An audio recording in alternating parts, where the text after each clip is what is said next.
spurt here, that could hurt.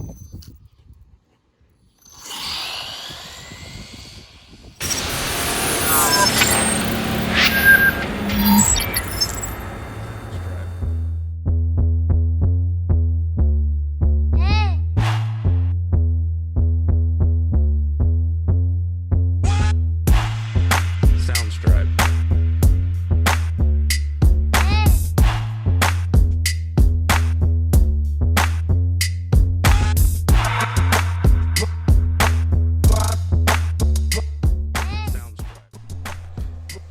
Hey everybody, welcome back to my Losi 22S roller build. I have pretty much started building it. I was going to just start off with the suspension and record all that. I did record a little bit, but then the ball just kind of got rolling and I just went ahead and built the thing.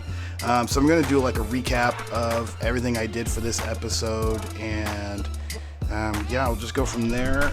After this, it's probably going to be some updates here and there on what I have changed to it. But let's get started. The front suspension here. Basically, the shocks from my 22 3.0 buggy. I've gone ahead and I put 40 weight oil up in the front. Did the fuel tubing to limit the travel inside and out. So that was basically it. It was pretty straightforward, easy install, nice upgrade, plus they look great. Moving on, going from front to back, got the servo in there, Protec 370 TBL. Like I said, I know it is way overkill, but what I had lying around, so that's what I used. Flip this thing around. I'm sure you guys are going to be able to see it. I had one hard time, and that was with the servo horn. Trying to find one that fit. Actually went on Amazon and found an aluminum servo horn for a 25 tooth from TLR. So I went ahead and ordered that up. And yeah, the only thing I had to do to it for some reason is the upper hole just kind of had to be milled out a little bit so I can get the screw in there. Not sure why. Never had that issue with a servo horn before, but easy fix, got it done. Alright, moving on back, got the Mamba X that I have actually decided I wanted everything nice and low and centered, so I put it down here instead of putting it up here like usual. I haven't had any heat issues. I don't think that's going to be a problem. There is room for the air to circulate here, but if I do have heat issues, I think I'm just going to drill some holes in the top there and see if that alleviates that. Most of the wiring here is covered in the braided sheath here to make it nice and clean. On to the rear. The rear here. Once again, buggy shocks off the 22 3.0, 80 weight in the back here, and running with the external and internal limiters. This is all the travel I get. It does lower the car some using with the limiters I have. So the issue I was having was it was actually binding up on me. So what I did was I took the shafts from my 22 buggy and threw them on there. Now with the stock rear carriers, that didn't work. So I had to use the buggy carriers. Went with some spacers. Spacers here and there. Yeah, and now she works just fine. So there's that. Got the Wits Racing, Wits Hyper Spec 13.5 motor in there.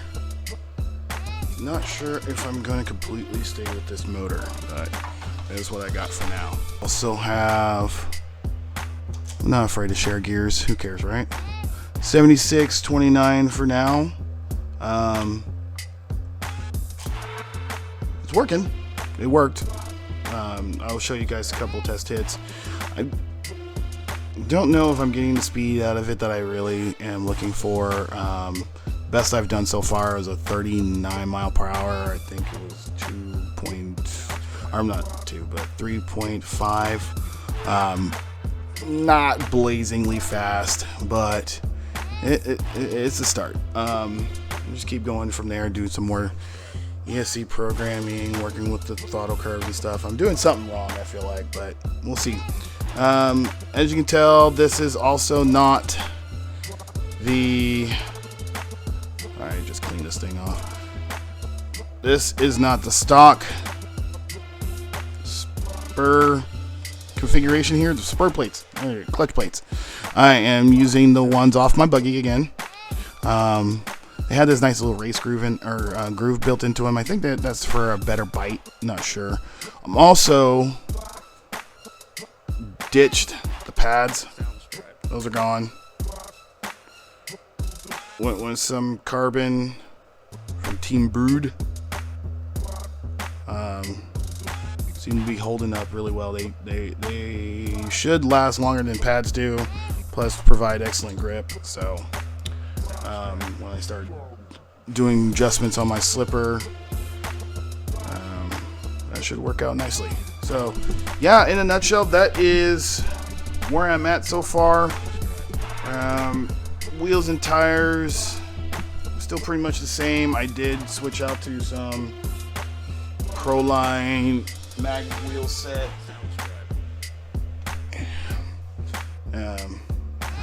Dirt everywhere. Mag wheel set. Still running the same reactions. You see they have some wear and tear. I've used it a couple hits that I will post up. And for the front, doing the same thing. Just running the Hoosiers on some Proline mags. So yeah, as far as the body goes, I was going to run a Nova body, like I said in the first episode. I had a 69 Nova body all painted up that I was going to use, and I'm still going to use it partly. I'm also was going to be like, I got this big surprise. Well, the big surprise was a Proline bug body. I went to mount it up, and with the rear the way it is, I had to cut out that whole back section, which kind of made me wonder about the rules and the bumper thing. I didn't want to have to deal with it, so I'm not going to run the big bug body, unfortunately. So I don't know what I'm going to run other than a 69 Nova that I already painted up. Maybe I'll do another 69 Nova. I kind of like the body. It's really nice. So we'll see. We'll see what happens. I'll keep you guys updated though. Oh yeah, one more thing. This is a must-have for going fast. You have no idea what you're doing if you do not have one of these. The Sky RC, this GNSS Performance Analyzer is a must-have for real data. Gives you your elapsed time, gives you your miles per hour, and that, my friends, is just much needed info if you are trying to figure out if you are going faster or not. So yeah, I am so glad I was able to track one of these down.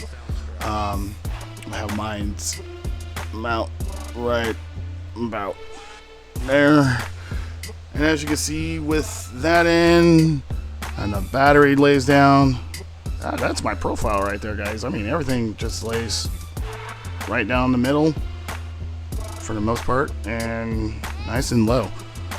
She handles really well. I'll see what happens when I start getting her go a little bit faster.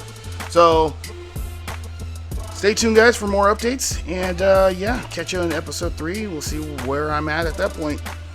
Thanks for watching. Don't forget, like and subscribe. Deuces.